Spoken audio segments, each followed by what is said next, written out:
It's time for a spooky Halloween special. Pixie Talks, reviews and vlogs at Pixie Talks. Pixie Talks, reviews and vlogs at Pixie Talks. Woo! So I didn't do a whole series of Halloween videos this year, but to make up for it, I'm going to talk about a handful of things in this video. I've been playing a lot of horror indie games this month, so I thought I'd do a little video about all of them. Indie games are really neat, and I love seeing what people can make with limited resources but unlimited creative control. So let's start with a game that came out earlier this year, Perception.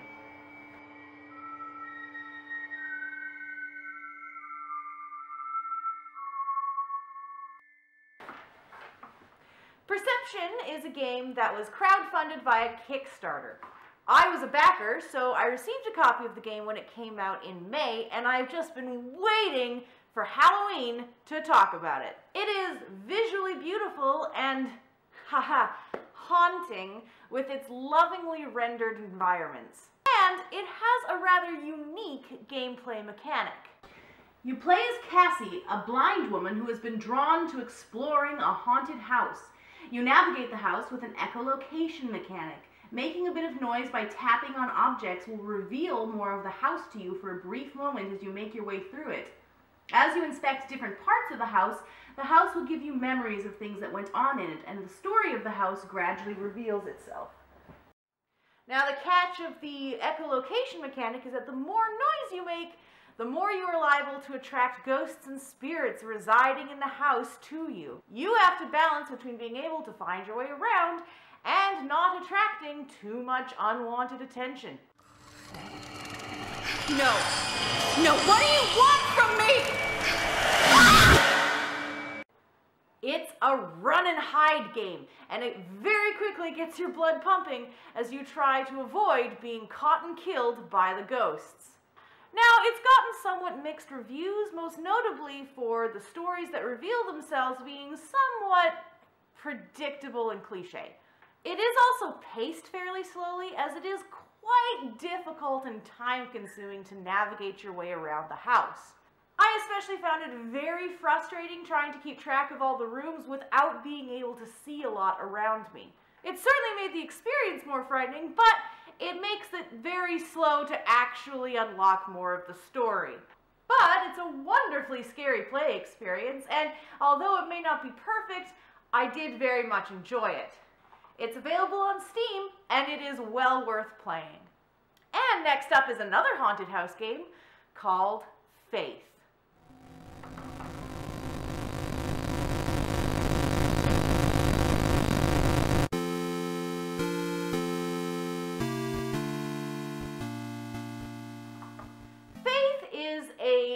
Much smaller scale game with a pretty straightforward plot and old school pixel graphics.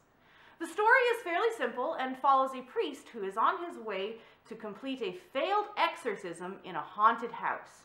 Along the way, there are many ghosts to encounter which you repel by holding out a crucifix. While the story may be very simple, what makes Faith such a compelling play experience is its incredible use of atmosphere. The very old-looking pixel graphics match the discordant sounds implemented, dialogues being rendered by computerized voices and glitchy synthetic noises.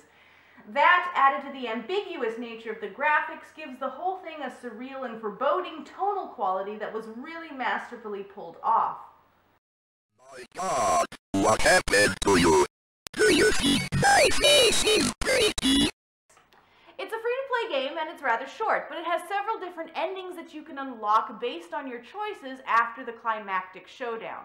Its only major drawback is how kind of tedious and time-consuming the boss battle ends up being, which makes it a little bit of a chore to get to the end content. Still, the atmospheric qualities of the game, as well as the very creative endings, make it a must-play. If you want a creepy and unsettling game experience, this one more than delivers.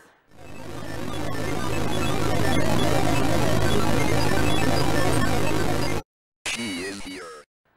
And that brings me to the last of the indie games that I played this October, On the Darkening Green.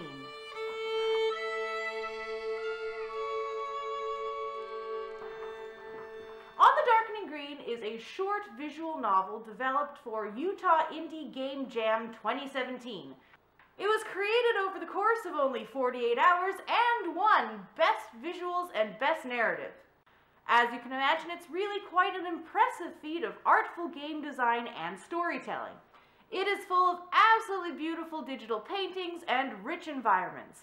You play as Harper, wandering through an enchanted fairy forest with your companion Glenn.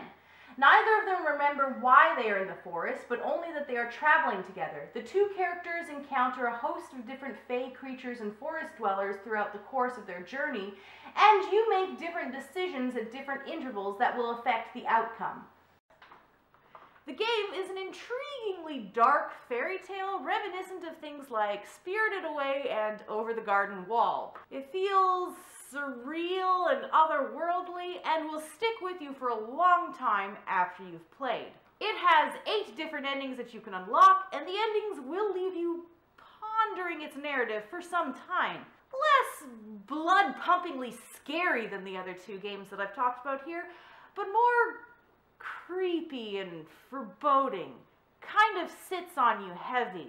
It's an almost dreamlike experience. It is also a free-to-play game, and I would highly recommend giving it a playthrough. My only complaint is that it's so short, and I would like more content, but having been only created within 48 hours, it's not exactly a drawback to leave your players wanting more. And that's it for my Halloween special this year, featuring 3 indie horror games. Thank you for watching. I hope you enjoyed the video. Please do be sure to subscribe for more, and I'll see you guys next time. Bye!